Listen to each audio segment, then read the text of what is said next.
नमस्कार दर्शकों, कार्यक्रम जीवन साथी में आप सभी का हार्दिक स्वागत है। मैं हूं आपका होस्ट और आपका दोस्त हर्ष।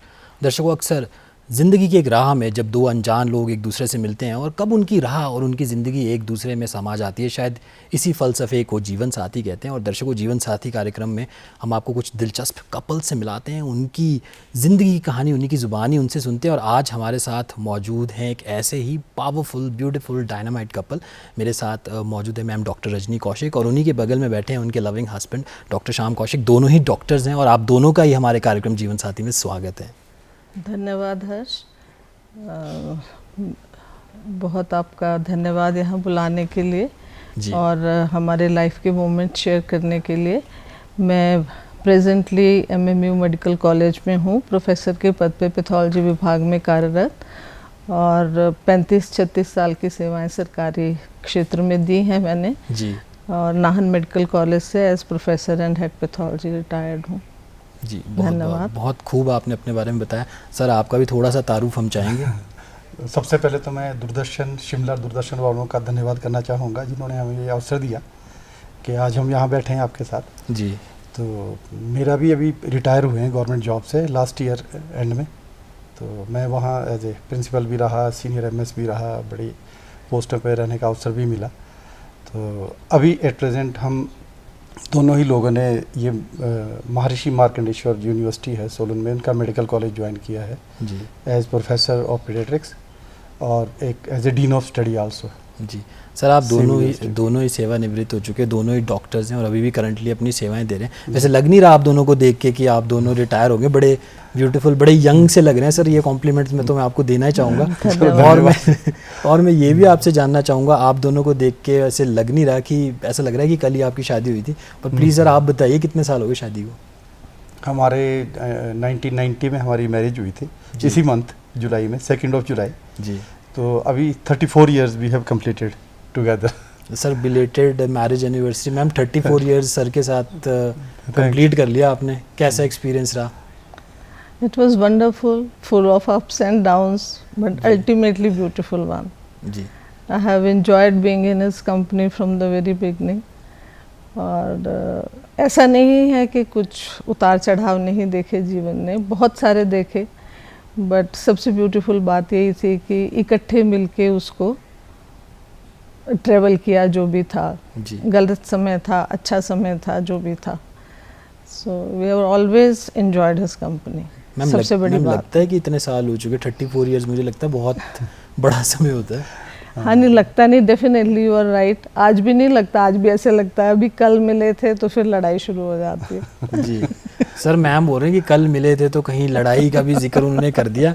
तो अब आप थोड़ा सा हमारे दर्शकों को ज़रा ये दिलचस्प किस्सा सुनाइए कि आपकी मैम से मुलाकात कैसी हुई, क्या लव मैरिज थी, अरेंज मैरिज थी, और कैसा वो सिलसिला, वो जिसको कहते हैं कि जब आपने मैम को देखा वो मोमेंट कैसा था? सॉर्ट ऑफ अरेंज मैरिज थी। हमारे बड़े भाई साहब जिन्होंने हमें पढ़ाया वगैरह भी, उन्होंने ही अप्लाई किया था किसी मैट्रिमोनियल के कंटेक्स्ट में। और इनके ये मध्य प्रदेश थे, इनके पेरेंट्स फिर मुझे देखने आए थे और मैडम भी तब यहीं सर्विस कर रहे थे हिमाचल में। इन्होंने एमबीबीएस तो इंदौर से किया है, मेडिकल कॉलेज से, मध्य प्रदेश से, पर इनकी हिमाचल की तरफ, फिर ये एम्स में भी रहे थोड़े टाइम। तो उसके बाद इनका हिमाचल की तरफ अट्रैक्शन था क्योंकि they belong to Himachal, Una district से। तो इन्होंने चिंतपूर्णी में ज्वाइन किया था, उसके बाद डिस्ट्रिक्ट ऊना में रहे। तो इनके पेरेंट्स हमें देखने आए तो फिर उन्होंने फिक्स किया कि हम इनको मिलने जाएंगे ऊना रेस्ट हाउस में। डेट फिक्स की और हम 5 ब्रदर्स, हम काफ़ी 8 ब्रदर्स और 5 सिस्टर्स हैं, बड़ी फैमिली है। तो हम 5 ब्रदर्स और एक हमारे भाभी जी, हम एक गाड़ी में, एक ही गाड़ी होती थी फैमिली के पास उस वक्त, और उसका नंबर भी यूनिक था, 555। हमारे बड़े भाई साहब स्टेट बैंक में थे, तो HK कौशिक। तो हम उसी गाड़ी में वहाँ चले गए और वहाँ जाके हमें लगा कि वहाँ रेस्ट हाउस में कोई वेलकम नहीं हो रहा, कोई था नहीं। फिर बुलाया तो ये घर की ड्रेस में ही वहाँ थे। और चप्पल पहन के ऐसे आगे जैसे मतलब रूटीन में होते हैं जी। तो हमें इनसे मिल के लगा, तो फिर कुछ देर इंटरेक्शन फिर इन्होंने अरेंज किया। पेरेंट्स भी वहाँ नहीं थे, सब आ गए थोड़ी देर में। फिर हम बातचीत शुरू हुई और अच्छी बातचीत रही। द सेम डे मैंने इनको कह दिया कि मुझे आप पसंद हो, तो I am ready to marry you. पर इनकी तरफ से इन्होंने बोला मैं सोचूंगी। उसके बाद हम वापस आए, घर वालों ने हमें पूछा नहीं, उन्होंने पानी पुनी पिलाया, बड़े सीरियस थे सारे। तो फिर उन्होंने बताया कि सब सीरियस पूछ क्यों नहीं रहे, हम सब हंसते खेलते आए थे। तो वो बोले कि पीछे से ना टेलीग्राम रिसीव की गई थी कि मीटिंग कैंसल्ड, डोंट कम। अच्छा, ये हो गया था। और उन दिनों ना टेलीग्राफ की स्ट्राइक थी 2 दिन से। तो उस दिन जब हम चले गए थे तो पीछे से टेलीग्राम पहुंच गई थी। तो हमारी खुशी कि पता नहीं, हमारा तो मीटिंग बड़ी अच्छी हो गई है और शायद हो जाए। तो उसके कुछ दिन बाद फिर इनकी तरफ से भी ऐसा आ गया था और फिर सब आगे शादी फिक्स हो गई। जुलाई में हमारी शादी हो गई थी, 2 जुलाई जी। तो और ऐसा 14 साल इसी तरह से बीत भी गए। हाँ बिल्कुल। और ये फिर अब पता नहीं लग रहा है। है। मैं मैम की भी स्टोरी जानना चाहूँगा। आपने तो बड़ा अच्छे ढंग से बताया कि क्या रहा और कैसे आप मैम को मिले। मैम आप खुद भी डॉक्टर थे, सर भी डॉक्टर हैं और अभी भी आप लोग प्रैक्टिस कर रहे हैं, तो आप क्या मतलब डॉक्टर से ही शादी करने का था आपका पहले से कि मैं डॉक्टर से ही शादी करूँगी, ऐसा तो नहीं था कुछ महीने? ऐसा कोई बहुत फिक्स नहीं था, पर आई थिंक एक फीलिंग थी हमेशा ही ना कि सेम प्रोफेशन में लाइफ गोज़ बेटर, कि शायद वर्किंग कंडीशंस हम एक दूसरे की समझते हैं और उसको ठीक तरह से निभा पाते हैं जी। बाकी थोड़ा सा जैसे बिगनिंग में यंग एज में थोड़े से इश्यूज होते हैं कि one should be better qualified या थोड़ा सा ज़्यादा वो हो, तो उस समय तो मैंने एक डिप्लोमा किया था ENT में। डॉक्टर साहब तब MBBS ही थे। तो जब अरेंज मैरिज होती है, तो जब घर में बात होती है, तो फादर ने बताया, तो मैंने कहा नहीं मुझे कोई इंटरेस्ट नहीं है। कहते क्यों नहीं है? मेरे फादर बड़े ओपन माइंडेड थे। तो मैंने कहा नहीं, उन्होंने सिर्फ MBBS है, MD तो नहीं किया है। तो that was the one basic thing. And तो फादर बोलते बेटा डू यू मैरी डिग्रीज और you Mary individual? That was the question which replied my all those things and that's how we get into it. और कहीं ना कहीं ये भी होता है मैम, जब बड़े बुजुर्गों का एक्सपीरियंस भी शायद उस टाइम आप काफ़ी यंग थे, उनसे ज़्यादा होता है। और जैसा उन्होंने कहा कि इंसान से आपकी शादी होती है, डिग्री से आपकी शादी नहीं होती, तो ये शायद हमारे जो दर्शक देख रहे हैं उनके लिए भी एक बहुत बड़ी बात है कि एक इंसान की जो वैल्यू होती है वो डिग्री से ज़्यादा होती है। मैम सर अभी भी इतने हैंडसम है, इतने गुड लुकिंग है माशाल्लाह, तो उस टाइम आप देख के फ्लैटर नहीं हो गए? सर तो बोल रहे हो आपको देख के उनके दिल में तो घंटी बजी, उन्होंने बोला यस, तो आपकी तरफ से यस क्यों नहीं थी? आई थिंक सबका अपना सोचने का तरीका होता है ना, मतलब ठीक है, it's okay but I don't fall for it, but it's definitely a positive aspect of any individual and I really like it, but that was not a thing which made me go for him. जी sir, मुझे ऐसा लग रहा है ना कि ma'am के दिल में शायद उस टाइम भी हाँ थी, पर मैम ने एकदम से मतलब कि उसको जाहिर नहीं किया और वो मतलब थोड़ा सा वो चाह रहे थे कि जी मुझे पैम्पर किया जाए। मुझे ऐसा लग रहा है सर, आप एग्री कर रहे हैं इस बात से? बिल्कुल। इनफैक्ट वहाँ जाके ही पता चला कि हम उससे पहले भी एक बार यहाँ मिल चुके थे शिमला में। ओके। जब हमारा HPSC का इंटरव्यू हुआ था, तो इंसिडेंटल मीटिंग, और वहाँ हमने रियलाइज़ किया कि हम वहाँ मिले। तो हम इंटरव्यू की वेट कर रहे थे HPSC में, तो कैंटीन में जाके हम 4-5 लोग थे, तो ये मैडम भी ढूंढ रहे थे कि कहाँ होना इंटरव्यू क्या है। अच्छा। क्योंकि इनको यहाँ का आइडिया नहीं हमने था। कमीशन सेम बैच में क्लियर किया है। हाँ, तो ये भी वहाँ फिर हमने वहाँ बैठ के चाय भी पी। कुछ 1-2 क्लास फेलो मेरे थे, कुछ ये तो अकेले ही थे उस तरफ से, तो थोड़ी बहुत इंटरेक्शन वहाँ। आपका ध्यान गया था मैम की तरफ उस टाइम? हाँ, मेरे को लगे थे सिंपल है और इनका वे ऑफ टॉकिंग, मतलब और ये बहुत ज़्यादा, जैसे आजकल लड़कियां बड़ा मेकअप करके चलती हैं ऐसे, तो इनको इस तरह का कुछ नहीं था। और मुझे भी ज़्यादा ये थोड़ा सा ये मेकअप और ये सारा ज़्यादा आई डोंट लाइक, वेरी ज़्यादा ही मेकअप जो होता है, थोड़ा बहुत तो करते ही लोग, पर जो ऑब्वियसली दिखे कि भी बहुत ही ज़्यादा कुछ किया है, तो आई डोंट लाइक। बिल्कुल सर, मेकअप के लिए तो मैं खुद भी मानता हूँ कि मेकअप इंसान के लिए इतना ज़रूरी नहीं होता, बट क्या करें दर्शक, अब जब आप हम लोगों को देखते हैं तो शायद हम लोगों ने भी मेकअप किया होता है, अगर बिना मेकअप के आप हम लोगों को देख लें तो शायद या तो आप बहुत खुश हो जाएंगे या आप डर भी सकते हैं, वो तो आपके ऊपर है। तो सर आपने जिक्र किया कि आप मैम से कब मिले, मैं ये जानना चाहूँगा बचपन से कि आपके दिल में था कि आपने डॉक्टर बनना है? मैम आपसे भी सेम क्वेश्चन। नहीं, मुझे तो था कि बनना है। मेरे मदर बहुत प्रमोट करते थे कि doctor, and I was very fascinated by stethos and the white coat and way of doctors जैसे काम करते हैं, so I had in mind कि डॉक्टर बनना है जी। और सर आपका? मुझे वैसे बेसिकली मैंने तो इंजीनियरिंग की, पहले प्री इंजीनियरिंग किया है रेदर, उन दिनों प्री इंजीनियरिंग प्री मेडिकल होता था जी। तो मैंने जब कॉलेज ज्वाइन किया तो बहुत ओरिएंटेशन नहीं थी इतनी, पर प्री इंजीनियरिंग करते करते मैं अपने कॉलेज में हालांकि फर्स्ट आया प्री इंजीनियरिंग में, तो उन दिनों मुझे रियलाइज़ किया, मैं फिर शिमला आया था रिजल्ट देखने, तो भाई साहब यहाँ बड़े भाई साहब मेडिकल कॉलेज में थे उन दिनों, तो इनकी लाइफ देख के मुझे लगा यार डॉक्टरी की लाइफ बहुत अच्छी है। सिस्टर तो ब्रीफ केस डाल के चलते थे और बड़े इंप्रेसिव लगते थे। तो उन दिनों पिक्चरें भी आई थी एक दो ऐसे डॉक्टरों वाली, तो मुझे लगा कि डॉक्टर बनना ज़्यादा ठीक है। बड़े भाई साहब भी हमारे चाहते थे कि हम डॉक्टर बने। फिर specially I took permission from HP university to do additional biology. 1 साल का एक और मुझे लगा, और छोटा ब्रदर भी मेरा कर रहा था साथ में, तो हमने साथ में ही बायोलॉजी पढ़ी। वो प्री मेडिकल कर रहा था जी। और फिर हम आसपास ही मेडिकल कॉलेज में रहे। तो हम 3 भाई डॉक्टर हैं छोटे, तो इस तरह से हम इस लाइन में आ गए जी। और अक्सर ये होता है सर कि जब कोई व्यक्ति डॉक्टर बनता है तो उसकी पूरी फैमिली ही इस प्रोफेशन में जाती है, और कहा यह जाता है कि being a doctor is such a noble profession. और इसमें सर आने के लिए भी बड़ी डिफ़िकल्टीज़ होती है। मैम आपको भी मुझे लगता है कि काफ़ी डिफ़िकल्टीज़ रही होंगी जब आप डॉक्टर बनने की कोशिश कर रहे थे। कुछ ऐसा दिलचस्प किस्सा याद आ रहा है आपको? हाँ, थोड़ा ये है कि पढ़ना पड़ता है। हम कोचिंग वगैरह तो उस समय नहीं होती थी, PMT है, but it had remained smooth मेरे लिए। मैंने पहली बार दिया तभी मेरी सिलेक्शन हो गई। बहुत अच्छा मेडिकल कॉलेज मिला इंदौर का जी। सो आई थिंक मे बी मैं शुरू से लेबोरियस ही थी, मतलब क्लास में यदि सेकंड आ गए तो रोना शुरू हो जाता था। उस टाइप की नेचर थी मेरी शुरू से ना। तो I think things remained smooth with me उस हिसाब से। तो बाकी फिर जी सर, आप दोनों की जो बॉन्डिंग है काफ़ी अच्छी है। इतने साल आपको हो चुके हैं शादी के, 34 साल। तो क्या सीक्रेट इंग्रेडिएंट क्या है आप दोनों की मैरिज जो इतनी लॉन्ग लास्टिंग है और इतनी हैप्पी है?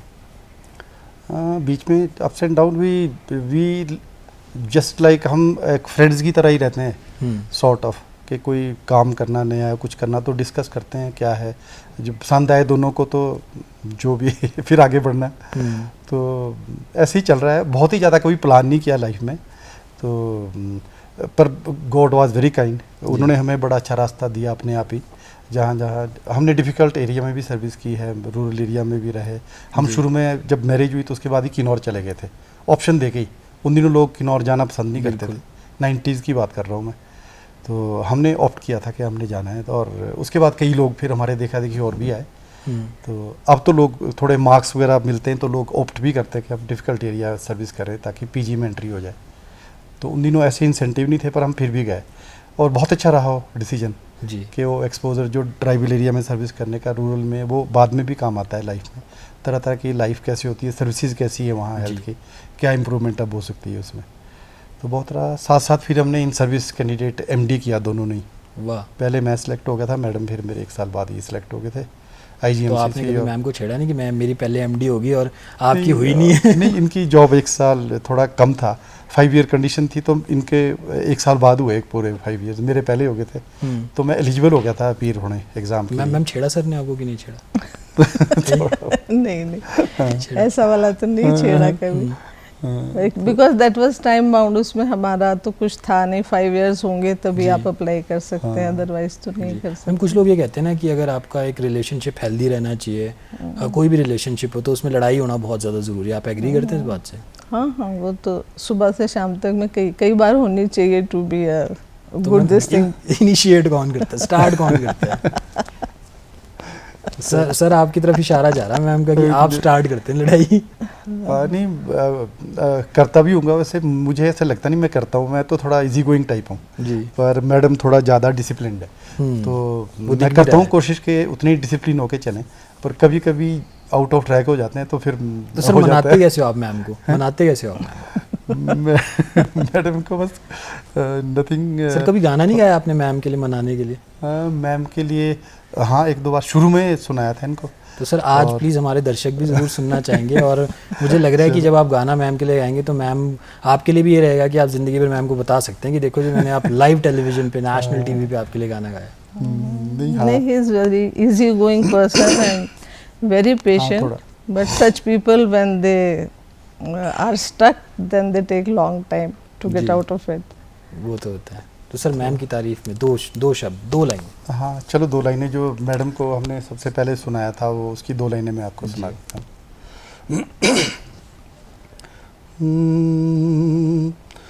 भंवरे की गुंजन है मेरा दिल, कब से संभाले रखा है दिल, तेरे लिए तेरे लिए तेरे लिए तेरे लिए। वाह क्या बात है मैम, आप ब्लश कर रहे थे मैंने देखा। आज भी मतलब 34 साल के बाद भी सर आपके लिए गाना गा रहे तो आप ब्लश कर रहे थे।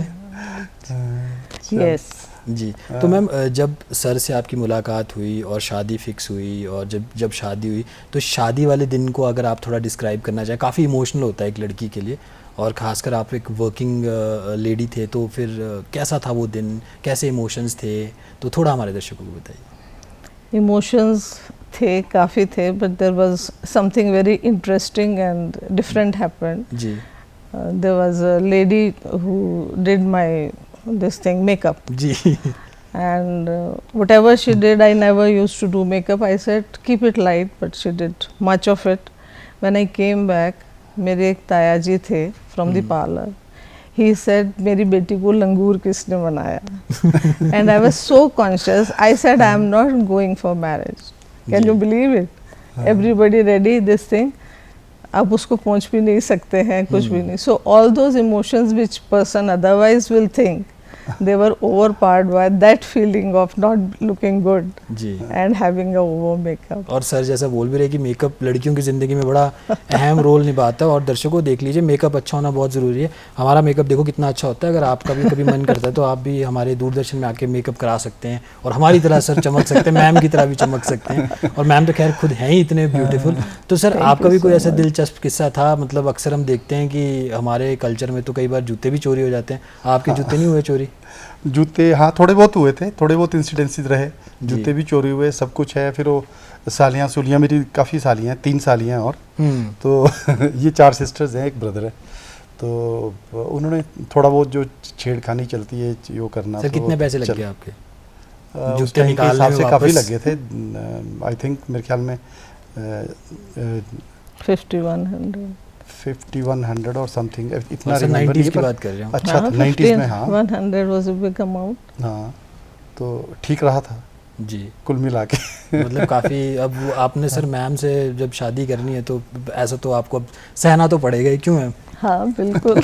थोड़ा तो होना चाहिए जी। Taxes must. टैक्सेस, बिल्कुल टैक्सेस तो लगने ही चाहिए। चलो सर, कुछ कस्टम्स तो बड़े अच्छे लगते हैं जो होते हैं, वो ज़िंदगी भर के लिए यादें ही बन जाती है जी, कि छेड़खानी और ये आपस में ये मांगना, हार नहीं डालने देना, फलाना जो भी होता है। चलो ये रिचुअल बने हैं और इनके मीनिंग भी हैं और ये फिर लाइफ लॉन्ग आपको याद भी आते हैं। बिल्कुल बिल्कुल तो बिल्कुल। अच्छा आज लगता हम है। देखिए 34 साल के बाद भी उस दिन को याद कर रहे हैं और उस दिन को हम जी रहे हैं। मैम जैसा बता भी रहे थे, मैम शादी करके जब आप सर के घर गए कैसा इमोशन था, कैसा लगा, कैसा वेलकम हुआ आपका? बहुत अच्छा वेलकम हुआ, काफ़ी भरा पूरा परिवार है, काफ़ी लोग थे और मदर भी थे इनके तब जी, और भाभियाँ। तो थोड़ा हमारे घर में इतने ज़्यादा लोग नहीं थे, हम लोग शुरू से अलग रहे। तो फादर मेरे सेंट्रल रेलवेज़ में थे, तो we were a single family living far off. तो थोड़ा शुरू में तो लगा मुझे कई बार कि इतने सारे लोग हैं, सुबह उठते से सब लोग होते घर में, we had a joint family और बड़ा अच्छा सा माहौल था। बट आई रियलाइज़ कि बड़े ब्रदर्स भी हैं, भाभी, इनके घर में कोई ऐसे रिस्ट्रिक्शंस और वो नहीं है, जो सबसे बड़ी बात मुझे लगी कि जो बड़े दकियानूसी ख्याल होते हैं कि सिर पे पल्ला लेना है, घूंघट है, all are free, happy go lucky जी एंड वेरी इंटरेक्टिव। तो कभी लगा नहीं मुझे कि कोई जेठ होता है, कोई देवर होता है या कुछ इस टाइप से, लाइक कि ठीक है नॉर्मली जैसे हम बाकी लोगों से मिलते जुलते हैं उस टाइप से। तो फर्स्ट डे का इंटरेक्शन बहुत अच्छा रहा, जैसे नॉर्मल पूजा वगैरह होती है। मदर भी बहुत ओपन माइंडेड थे। जी मैम, आपको लगता है कुछ लोग कहते हैं कि जो इस प्रकार के जो रिश्ते होते हैं, खासकर हम जीवन साथी की जब हम बात करते हैं, ये कहीं ना कहीं भगवान ने बनाए होते हैं रिश्ते, आप एग्री करते हैं इस बात से? Yes, I do believe more than anybody else. जी सर, आप भी एग्री करते हैं इस चीज़? बिल्कुल करते हैं सर। वैसे मेरे को एक्सपेक्टेशन थी इतना पढ़ लिख के कोई इतना समझदार और इतना केयरिंग भी हो सकता है। सर आपके माइंड में उस टाइम ये नहीं आया था, जैसे कई लोगों के मन में ये होता है कि नहीं कि मुझे वर्किंग वुमन नहीं चाहिए, मुझे घर संभालना है, ऐसा तो नहीं था आपके मन में उस टाइम? नहीं, उन दिनों हम मीडियोकर फैमिली से बिलोंग करते थे, हमारी प्रॉपर्टी एंसेस्ट्रल काफ़ी है वैसे, पर थोड़ा वो तो रहते हैं कि थोड़ा चलो वर्किंग हो तो थोड़ा दोनों life will be more easier. पर ऐसा कोई कंपल्सन नहीं थी कि डॉक्टर से ही मैरिज करनी है। हालांकि मेरे जो एल्डर ब्रदर थे बड़े, जिन्होंने हमें पढ़ाया लिखाया, वो थोड़े थे कि भी डॉक्टर से शादी हो तो आपका अच्छा रहेगा। बिल्कुल, जैसे मैम कह भी रहे थे कि सेम प्रोफेशन में। हाँ, सेम प्रोफेशन में आपके थोड़ा जॉब की कंडीशन भी सेम ही होती है, तो आप ज़्यादा अंडरस्टैंडिंग ठीक रहती है आपस में। मतलब सर 90 के मुकाबले मतलब आप लोगों की थिंकिंग काफ़ी फॉरवर्ड थी, काफ़ी मॉडर्न सोच थी आपकी। 90 में अगर मैं फैमिली में सभी हमारे समझ पढ़े लिखे हैं सभी। हम बेसिकली सोलन सेरी गांव से बिलोंग करते हैं, सोलन में भी हमारा घर है जी। तो हमारी फैमिली में सभी लोग पढ़ लिख गए, सारे भाई अच्छे एडजस्ट हो गए, क्लास 1 ऑफिसर बने, सारे अब इस वक्त रिटायर हो चुके हैं। हम छोटे हैं जो 2 डॉक्टर 3, हम सब भी रिटायर हो गए हैं इस वक्त जी। और सर तो कितने, मैं मैम से भी जानना चाहूँगा कितने बच्चे हैं सर आपके, क्या कर रहे हैं? हमारा बेटा है एक, वो अभी लॉ कंप्लीट कर रहा है अपनी, तो वो डॉक्टर नहीं बनना चाह रहा था, तो हमने उसको +2 के बाद कह दिया कि जो तुम चाहते हो करो, तो ही ऑप्टेड फॉर कि मैंने एडवोकेट बनना है, बिल्कुल, या मैंने लॉ वाली लाइन पकड़नी है। और सर कहते हैं कि घर में एक वकील भी होना चाहिए और एक डॉक्टर भी होना चाहिए, तो आपके घर में 2 डॉक्टर, तो एक वकील की कमी थी, तो वो भी मेरे को लग रहा है कि पूरी हो ही जाएगी। बिल्कुल, हाँ, वो भी बोलता है कि मैं ये ट्रेडिशन तोड़ता हूँ कि हमारी फैमिली में डॉक्टर्स बहुत हैं, हमारे सारे भांजे वगैरह सब मिला के, भतीजे मिला के कोई 15-20 डॉक्टर्स हैं इस वक्त, तो बोलता है मैं ये ट्रेडिशन तोड़ता हूँ, मैं एडवोकेसी साइड में जाता हूँ, एडवोकेट बनूंगा तो थोड़ा सा डिफरेंट हो जाएगा। बिल्कुल बिल्कुल बिल्कुल। मैम मैं आपसे जानना चाहूँगा कि अक्सर लोग खाने के तो बहुत शौकीन होते हैं, तो आपके घर में खाने का शौकीन कौन है और कुकिंग करने का शौकीन कौन है? कुकिंग मैं ही करती हूँ शौक से, और शौक से भी करती हूँ बीच में जी। बाकी खाना yes, he always relishes what I cook. Cooking is not very, कोई बहुत ज़्यादा ऐसे इलेबोरेट नहीं होता है, पर he like simple food and that is what we cook always. She is very good cook now, and मेरे मदर इन लॉ बहुत ही अच्छा खाना बनाते हैं जी, अभी भी वो बना लेते हैं, तो ये अब ऑलमोस्ट उसी लेवल पे आ गए। शुरू में तो थोड़ा सा हिट्स एंड ट्रायल भी किया हमने, जब कल्पा रहे जी जी, तो ये तरह तरह की रेसिपी पढ़ के वो कई चीज़ें बना लेते थे, पालक के कोफ्ते बना देते हैं, ये करते हैं, तो हम एक्सपेरिमेंट करते रहते थे, जब कोई गेस्ट बुलाना तो कुछ और एक्सपेरिमेंट कर लिया जी, तो उस तरह से चलता रहता था। सर तो ये हेल्थ कॉन्शियस भी हैं आप दोनों की, जैसे बीइंग अ डॉक्टर्स, तो हेल्थ कॉन्शियस होना कितना ज़रूरी है हमारे ऑडियंस? बिल्कुल ज़रूरी है सर, एक डिसिप्लिन लाइफ ही आपको अच्छी हेल्थ दे सकती है। तो सुबह अर्ली उठो, थोड़ा बहुत आप कुछ एक्सरसाइज करो, वॉक करो, और जो भी आप करना चाहते हैं, योगा करो, this is very good for health. और अपना खान पान में भी थोड़ा जो आउटसाइड फूड है, जंक फूड वगैरह, ये अवॉइड करनी चाहिए। घर का बना हुआ खाना सबसे ठीक होता है जी। सिंपल जो बैलेंस डाइट है आपकी, दाल चावल चपाती दूध दही, हम तो ये खाते हैं, प्योर वेजिटेरियन है दोनों ही, तो मुझे तो घर का खाना ही अच्छा लगता है, और अब तो इनके हाथ का ही ज़्यादा पसंद आता है जी। तो ये रियलिटी है, और ये लग भी रहा है कि आप फ्लैटरी नहीं कर रहा हूँ, तो ये मेरे को वही लगता है, किसी होटल में खा लो, बड़ी जगह खा लो, कुछ भी, तो वो पसंद नहीं आता इतना जी। और मैम इतने सालों में आप लोग कहाँ कहाँ घूमने गए, वेकेशंस वगैरह, और जैसे वर्क शेड्यूल भी आपका रहा होगा, तो कहाँ कहाँ आपको जाने का मौका मिला? इंडिया में भी I think we have driven the entire south coast, west to east जी, ऑन रोड। बाकी इंडिया में तो बहुत जगह गए हैं, इंटरनेशनली भी हमने यूके में एक पहले डॉक्टर फेलोशिप करके आए थे, फिर मेरी एक फेलोशिप थी शॉर्ट टर्म 1 मंथ की, तब हम वहाँ 1 मंथ स्टे करके आए। फिर यूएस में थी, फिर Japan I had gone for a paper reading जी। तो काफ़ी मौके मिले जाने के और कई जगह घूमे हम। बाकी इंडिया में घूमना हमें बहुत पसंद है। अभी रिसेंटली हम अप्रैल में मनाली और अटल टनल एंड बियॉन्ड जाके आए थे जी। तो हमें लोकल घूमना भी पसंद है, वी कीप एक्सप्लोरिंग, आसपास जाना हो। अभी हम रिसेंटली 2 वीक पहले चूड़धार ट्रैक करके आए थे, so he is also very fond of, and we enjoy our this short trips. 1-2 दिन जब भी मौका लगता है तो ज़रूर निकल जाते हैं कहीं ना कहीं जी। सर आप मतलब काफ़ी फॉन्ड है, मुझे लग रहा है ट्रैवलिंग के, तो अभी कोई बकेट लिस्ट में रहेगी कोई चीज़ करनी? अभी काफ़ी कुछ है एक तो यूरोप का ट्रिप भी सोच रहे हैं हम। लंदन तो घुमाए थे, लंदन यूके सारा घुमा है, स्कॉटलैंड वगैरह, क्योंकि एक फेलोशिप इनकी थी, उससे पहले 1 साल में करके आया, एक मंथ की मैं करके आया था किंग्स हॉस्पिटल लंदन से। फिर हम यूएस भी जाके आए 2017 में, मेरी एक फेलोशिप थी और वहाँ कॉन्फ्रेंस भी थी, प्रेजेंटेशन भी थी वहाँ पे। तो यूएस से हमने ऑलमोस्ट थोड़ा मोटा मोटा सारा ही देख लिया, न्यूयॉर्क, शिकागो, ये जो जी, और लॉस एंजलिस वगैरह, सैन फ्रांसिस्को, तो वहाँ पे हमारा पेपर प्रेजेंटेशन था।